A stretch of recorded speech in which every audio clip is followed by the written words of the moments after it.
It is certainly good to see all of you tonight. We are in a study of the book of Ezekiel. We introduced it last week, and we talked about a handful of things in the background in relationship to Ezekiel. I was pretty honest with you last week at the opening of the study that I don't necessarily consider myself an expert at all on this particular topic in this particular book. In fact, there haven't been all that many times that I've taught through an entire study on the book of Ezekiel, but it was requested that we do it. And took on the challenge, and so hopefully we'll be able to gain some benefit from it. I told you I'm taking a very kind of macro view of the book. I'm not necessarily going to go into a lot of just word-by-word kind of things, taking pretty much a big picture approach. We're going to use Jeff Asher's material just to kind of help guide us through that process, and I've shared that with you in terms of the study guide. And again, we introduced the book last week, and I'm going to try to move lesson to lesson. I told you last week because we were trying to finish up 2 Corinthians, and we moved into Ezekiel and did all the background things. We ran into a little bit of a time constraint last week in the study. Should finish lesson 1 today, probably move into lesson 2, and move forward as we progress in our study this evening. So it's great to see everybody, great to have visitors with us, and certainly encourage everybody to chime in and join into our study this evening. If you wish. I do want to do one thing with you, though. I had composition class when I was in college eons ago, and I can remember the professor talking about don't leave the girl in the vault. And what they meant by that was when you're writing, don't say something and then forget to come back and finish it. And she told this story about somebody that wrote this story about a bank robbery, and a teller got locked in the vault. And then the story never talks about the lady in the vault again. And she said, don't leave the lady in the vault. And so I did that last week, though, by mistake. I left the lady in the vault. I started to talk a little bit about Josiah and that family lineage. And we talked about Jehoiachin, right? Jehoiachin, Coniah, depending on who you're reading from at a particular time in the history.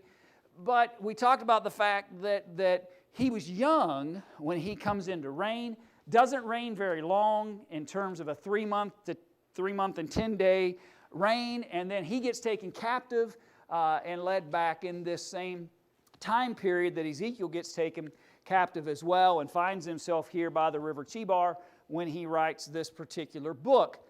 Interestingly, we referenced one of the two accounts that talk about the age of Jehoiachin when he gets taken into captivity. And I referenced the fact of the one that says that he was how old? Because that's the one you said. 8, right? Somebody said he was 8, and I said that's right, and we referenced that. And then somebody asked me something else, and I ran over here with that question, and I forgot to come back and talk about an interesting aspect of something that was in the vault. And that is, there are 2 different ages given for him at this time. If you read both of those references that are given to you in the lesson sheets, you'll find that there are 2 different time periods in which, or 2 different ages that were given to him. In that background study in 2 Kings chapter 24 and 2 Chronicles chapter 36, there are 2 different ages given for him. What are they? 8 and 18. So 8 and 18. So my question for the class is, I'm not going to answer, well, I guess maybe I will later, but which is right? And if you were going to answer that, how would you answer that it's right? Or you at least conclude it that way? No takers. Okay. Just what the commentators. Okay, well, yeah, you tried to read up a little bit too. I got you. So here's what's interesting about that. You could deal with it from a translation standpoint if you wanted to. You could address it that way.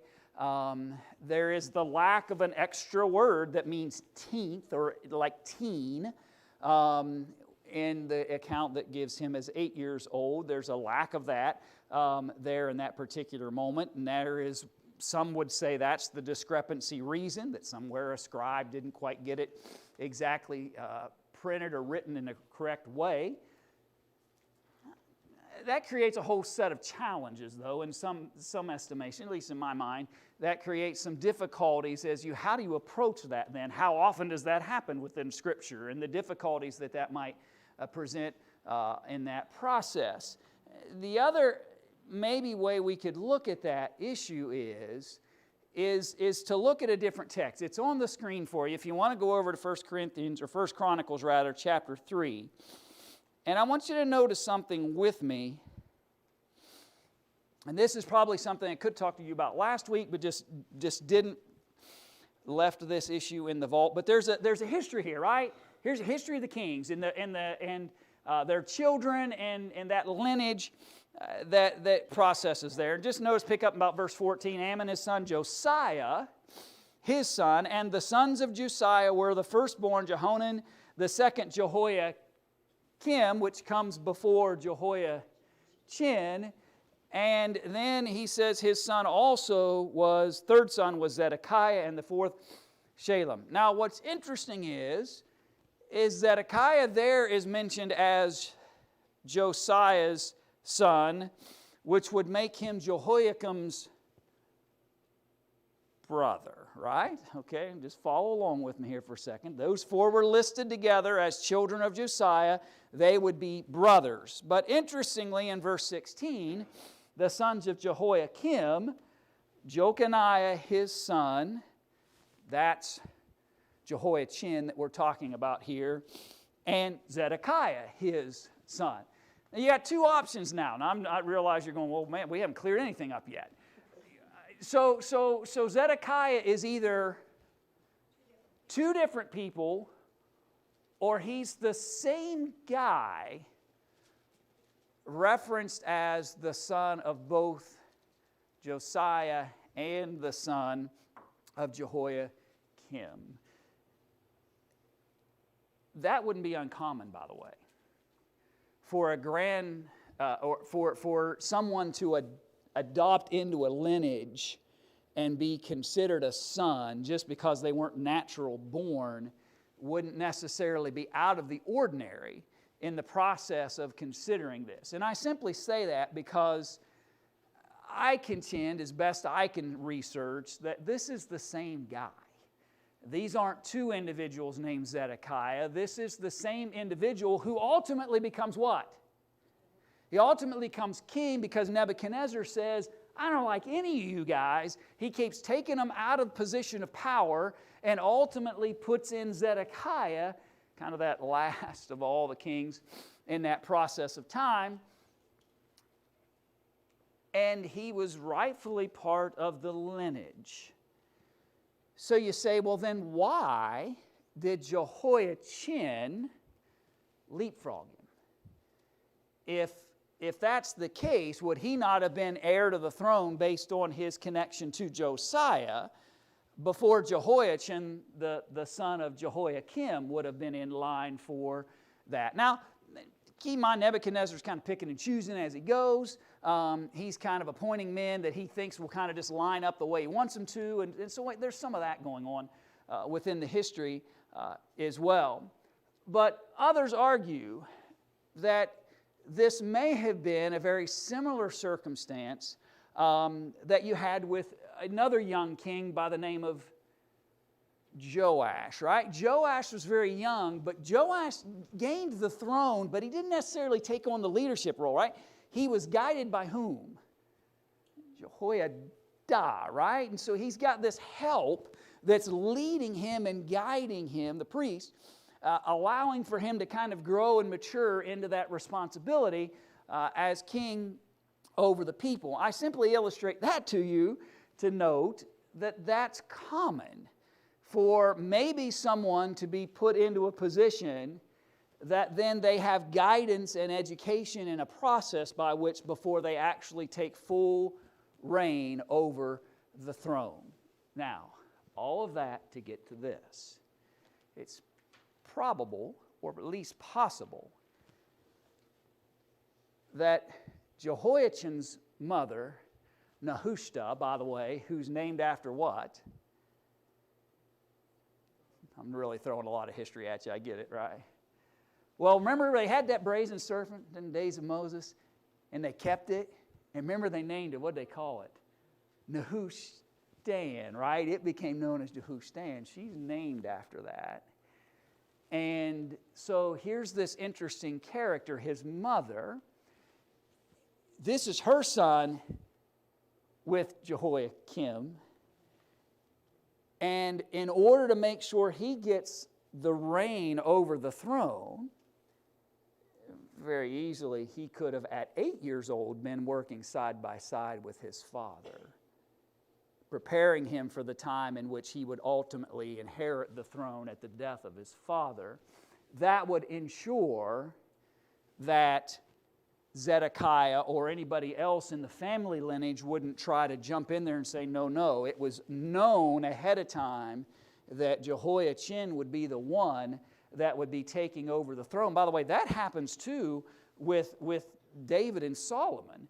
If you recall, there were some issues there, and it creates problems down the road, but there were issues there as well, and they kind of established, no, this is the one. David even says it before his death, and before he actually takes over, this is the one who will reign. Now, you could argue that's a lot of speculative stuff, Brian, and I would say you're absolutely right. I'm simply trying to illustrate to you that there is a probable, possible scenario as to why one text would say 8 and one would say 18 without trying to say there's a contradiction within Scripture and that we've got this error to have to deal with. A lot of the scholars just kind of go that route. If you read some of the commentaries, they just basically say that the text is wrong when it says 8 and that it should say 18, and that's the more accurate. Now, you say, well, how could you know that? How could you know he's the older of the two ages? Well, if you go into Jeremiah's account, it states that when he goes off into captivity, he had children. He had seed, he had children when he goes off into captivity. That doesn't align with 8, right? That doesn't align with 8 years old. That aligns with 18. And so it makes sense to kind of accept that when he goes off into captivity, as Ezekiel's referencing here, after a short 3-month and 10-day reign, that 18 is when the official rule over the people occurred. At 18, he did that for 3 months and 10 days before he's taken off into captivity. In fact, later on in the history, by the way, the Babylonians kind of give him some favor. He's in prison for a while, but they end up giving him some favor and allow for him to kind of have a daily ration, if you will, equivalent to his stature later on in the process of the captivity. But at any rate, I think that's how the best in my mind, because I was asked, nobody asked me last Wednesday night, but some did ask me about that on Sunday when you were leaving the building, and I said that, I forgot to finish that thought, and so let me come back to it. And so that's a plausible explanation as to why you have two different ages offered in relationship to Jehoiachin when he's leaving, depending on whether you're reading from the Chronicles or whether you're reading from the Kings as it relates to that. Go ahead, Marlene. Since you brought Zedekiah, Mm-hmm. the scripture that I like you to explain to me who he is, and that's in 2 Kings 24 and 17.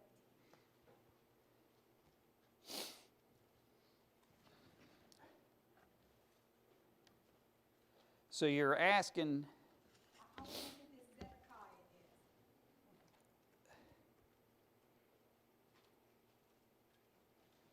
and let me make sure. I don't know.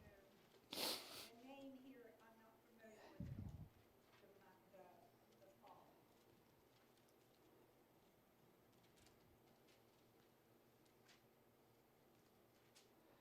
Okay, so and you're talking about because it uses the word metaniah there instead. Yeah, that.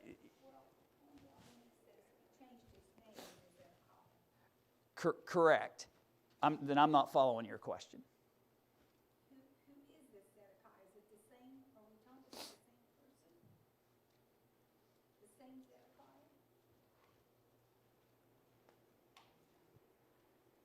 Now you're tripping. I'm having to process it all. I anticipate. Yes. Chronicles, we talked about Zedekiah. Right. Now, is this the same? Yes, because Chronicles, and the text I was reading to you out of 1 Chronicles 3, is a lineage before it happens, in a sense. You understand what I mean? It was kind of outlining it before we actually get into reading and studying part of the history. So you're not talking about dating it in that time period as much as you are when you actually get into the Chronicles and the Kings and you begin to actually process those men. So it can get confusing because they can get named way earlier in the text and then they're brought up later as far as their historical chronology. So, and I'll do more digging to make sure that that's an accurate description for you. But I believe that's accurate. Other questions that I can't answer?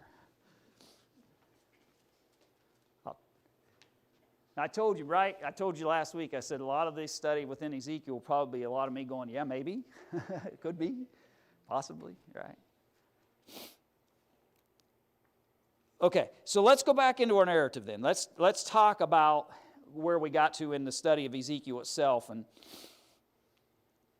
I wanted to come back and answer that. And again, I'm just giving you the best I was asked, and so I was giving people the best response I knew I could build in my mind that I could clearly understand as it relates to that question about the age discrepancies in those two different narratives. And again, I'm sure there's a whole host of guys that are much more fluent in that history than I am. So we got down into the study, and again, we're just kind of following this guide, this study guide in this particular study. It's not the normal way I would do it, but doing it this way for this study. But so we got down to where he begins to actually see the vision, right? Is kind of where we left off in our study together as it gets to this point. And so the question was, question 4, of what and whom does Ezekiel see a vision? So that's a generic kind of question, but what's he see? And maybe more important is, what does it represent? Okay, it's a vision of God, and in specific, if you jump to verse 28 of Ezekiel chapter 1, he's seeing what? What's the phrase there? The glory of God. That same phrase will come back up in chapter 3, by the way. He's seeing the glory of God. We talked briefly last Wednesday about the fact that from an outsider's perspective, somebody that didn't know anything about Jehovah, doesn't know anything about the God of Judah, and you see his people. Israel's already been taken off into captivity. Now Judah, those two tribes that are left, they're now starting to be taken off into captivity. And in the process, you might convince yourself that who's defeated? That their God is, right? That their God is defeated.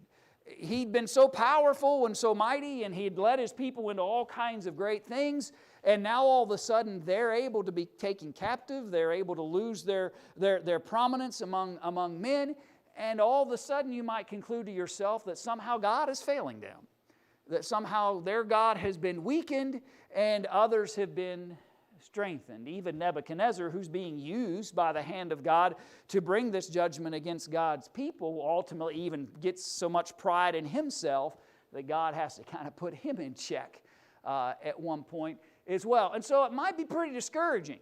I'm back here in Jerusalem, back here in Judah, and all of a sudden now I'm taken captive. I'm in exile in a sense over here by the river Chebar.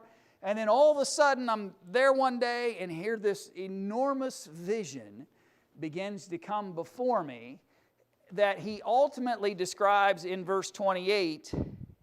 And I'll skip ahead and then we'll come back. But I want you to note that as the appearance of the bow, so was in the cloud in the day of rain, so was the appearance of the brightness round about. This was the appearance of the likeness of the glory of the Lord. And when I saw it, I fell upon my face, and I heard a voice of one that spoke. So here's my point.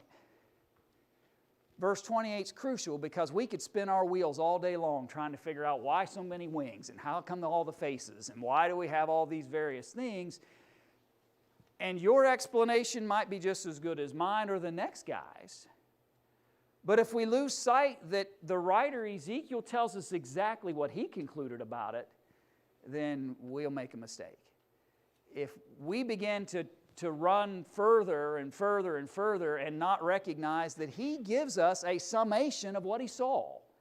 And that summation is, I saw the glory of God. I saw the glory of the Lord. That's what I saw. Now, that glory of the Lord came in a pretty interesting fashion, didn't it? A pretty fascinating description of the kinds of things that he began to encounter and see. So let's go back and just briefly look at this vision itself and the things that he encountered in that moment. Verse 4, what did he first see? Okay. So, I looked, verse 4, and behold, a whirlwind came out of the north, and a great cloud and a fire enfolding itself, and a brightness was about it, and out of the midst thereof as the color of amber out of the midst of the fire. So if we were only to examine Ezekiel's record, we might not have a whole lot of understanding of exactly why does he make this reference. But Jeremiah is pretty clear, isn't he? Who's a contemporary. In Jeremiah chapter 1 and verse 14, he basically tells us who we're dealing with, right? We're dealing with those Chaldeans that are coming out of the north in terms of the judgment that God is bringing. And so when God brings his judgment against the people, there's this imagery of it coming from the north. It was going to be hard for God's people to come to terms with this reality, and maybe even Ezekiel in some ways as well. This was not the Chaldeans, this isn't the Babylonians, this isn't Nebuchadnezzar, this is God. What's happening to the people isn't about some earthly power that has gained some ability to come down and take over God's people. This has always been about God and his judgment and his power and his ability to address the challenges of his people by bringing this kind of judgment against them. And so when Ezekiel sees this vision, and that's a recurring theme as you look through Jeremiah, you can see that in chapter 6, you see it in chapter 10, you see it in various narratives within Jeremiah to illustrate this picture of the judgment of God coming down upon his people in that scenario. And so with that, and we already kind of answered that, so that's kind of what it signifies if you add Jeremiah's account to that picture as well. Question 6 says, and with what are clouds and lightning then often associated? Okay, so, and I wrote down three things, but what do you associate with that kind of imagery? Okay, maybe God himself. What about him, though? Okay, judgment, his voice, his speaking, his power. Let's quickly look at a couple of these texts that the writer offers. In Psalm 104 and verse 3, he says, who layeth the beams of his chambers in the waters, who maketh the clouds his chariot, who walketh upon the wings of the wind. And so you see this imagery of Ezekiel, and then you read something like this that the psalmist writes about God, and you see that similar kind of language being referenced as it relates to that. Here is the God who can come in the clouds like his chariot. He's able to walk with wings, and you see these winged imageries that are coming up within the narrative as well. If you run to Matthew chapter 24 and in verse 30, you'll see in this text, and then shall appear the sign of the Son of Man in heaven, and then shall all the tribes of the earth mourn, and they shall see the Son of Man coming in the clouds of heaven with power and great glory. Again, two different scenes, two different circumstances, two different pieces of history, but yet same imagery of the power and glory of God appearing to men, and the appreciation that Ezekiel's going to have about God and His power, particularly as you move further in the narrative. Thoughts or questions up to that point? Brian, a lot of times this kind of language is used when it's for lack of a better, or significant biblical events. Yeah. You're talking about the captivity, day of Pentecost. Holy Spirit come, sounded Like a rushing mighty wind. Yeah. But you see that as significant events. You talked about Matthew 24, destruction of Jerusalem. Yeah. A major event. Yeah. And you see that imagery used in God's referencing points to try to get us to understand that what the historical narrative we're in are significant moments in that process of what God's doing. That's right. Doesn't happen all the time. Right. Exactly. Other thoughts or comments? I've heard on TV. Well, there was your first mistake, Kim. But go ahead. But ancient astronaut theorists say that they use this scripture as something speaking of that. That's what they use it for. Yeah, I won't entertain that too far, but there are those who UFO followers have looked to this narrative as their evidence of history of alien forms coming. Again, if they just look at what Ezekiel says about what he saw, he defines it himself. He didn't say anything about aliens from outer space. What he said was the glory of God and the significance of that. No, I get you. No, I get it. I get it. At the beginning, does Ezekiel actually know that God's doing this to him? Well, I mean, I can't help but imagine that he.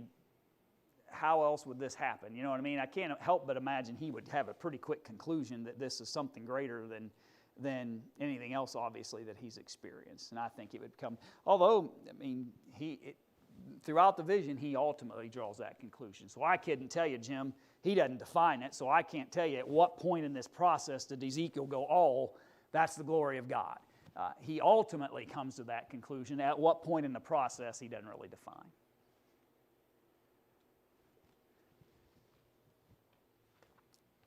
So within that, he talks about these four living beasts.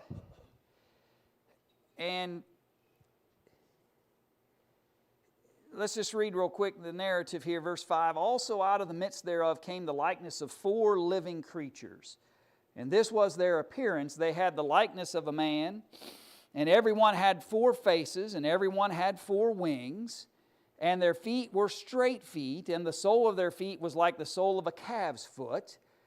And they sparkled like the color of burnished brass, and they had the hands of a man under their wings on their 4 sides, and they 4 had their faces and their wings. And their wings were joined one to another. They turned not when they went every one straight forward.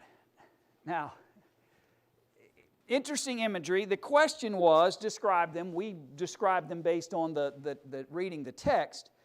But the question he asked was, what do you think they might signify? And he spoke of those faces beginning in verse 10. One of a man, the face of a lion on the right side, and 4 had the face of an ox on the left side, and they 4 also had the face of an eagle. And thus were their faces, and their wings were stretched upward. 2 wings of every one were joined one to another, and 2 covered their bodies, and they went every one straight forward. Whither the Spirit was to go, they went, and they turned not when they went. And as for the likeness of the living creatures, their appearance was like burning coals of fire, and like the appearance of lamps. It went up and down among the living creatures, and the fire was bright, and out of the fire went forth lightning. And the living creatures ran and returned as the appearance of a flash of lightning. Now as I beheld the living creatures, behold, one wheel upon the earth by the living creatures with his 4 faces. We'll talk about the wheels here in just a second. But so there's the imagery of the creature. okay? These four living creatures. And so you see that basic description. And so then the question was, what do you think these faces? There were four faces. What were they? So a man,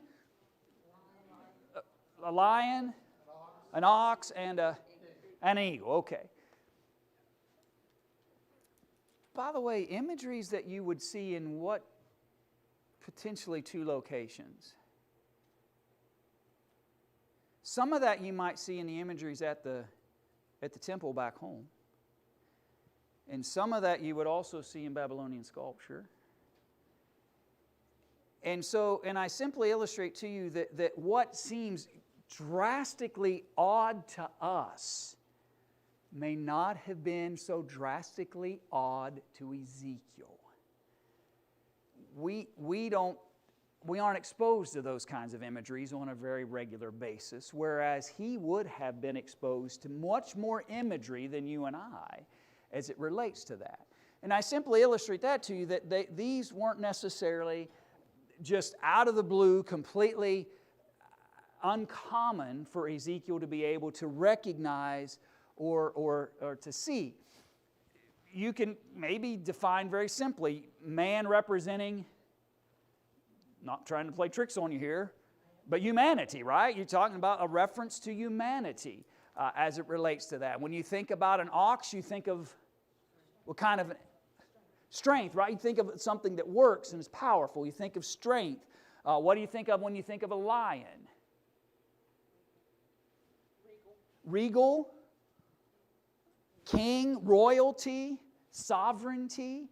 Those are the kinds of conjured thoughts that we would think of that very likely he would have come to as well. And what was the final one? An eagle. Yeah. So their vision. What else? Majestic, right? You see eagle imagery at times within Scripture, and the importance of that kind of thing. At the end of the day, he doesn't tell us. It can be, if you point, you could point, there's some similarities to what you see in the book of Revelation. They're not identical, but there's similarity. Book of Daniel, too. Daniel, there's some similarity. But I think sometimes, and again, and I know it dissatisfies folks sometimes to have this kind of answer, but I think we get caught up in the details and we miss the point. The point he's describing is the glory of God. And the ultimate conclusion he has by the time he sees these representations, whether it be humanity and royalty and the power of an ox and the majestic and the vision of the eagle. And then there's all these wings and the sound of these wings when they move. And I'm going to talk about that here in just a second. But go ahead, Jim.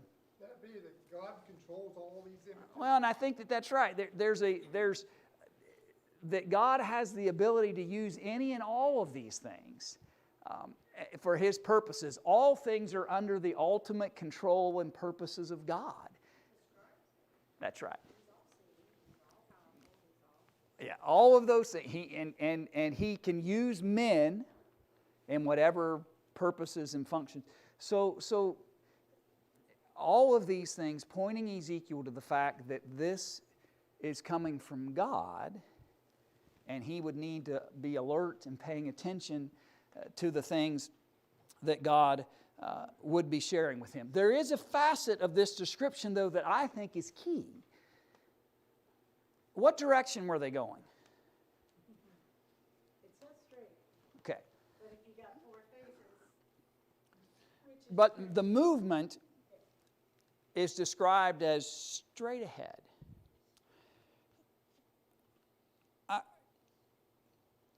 I want you to think about this for a moment. I want you to go back just for a moment. And they went, everyone, straight forward, verse 12, whither the Spirit was to go, they went, and they turned not when they went. these imagery, these creatures, they went straight, but not just straight, wherever it is the Spirit led them to go, they went. Before this chapter's over, Ezekiel's going to be in what position? Physically? Prone. He's going to be on his face. He's going to fall down, right? And when he rises up, who's going to be guiding him? The Spirit. Think about that imagery. This Spirit imagery, that creatures went exactly where the Spirit led them to go. What's Ezekiel going to have to do? Yeah, he's going to have to go exactly where God tells him to go. He's going to be responsible to go straight forward. Would you want to go straight forward? Fast forward if you've read any more of the book than just chapter 1. Would you want to go straight forward among a people who have done awful things to Jeremiah back home and the challenges he experienced? And you're going to be told through this message that comes that they're not going to listen. They're a stubborn people. They're obstinate. They don't like to listen. They don't like to pay attention to instruction. But go talk to them anyways, Ezekiel. Go be a prophet anyway. And so I think that's really the imagery that's important in this picture. Again, we could talk all day about the various imageries that are given within this vision.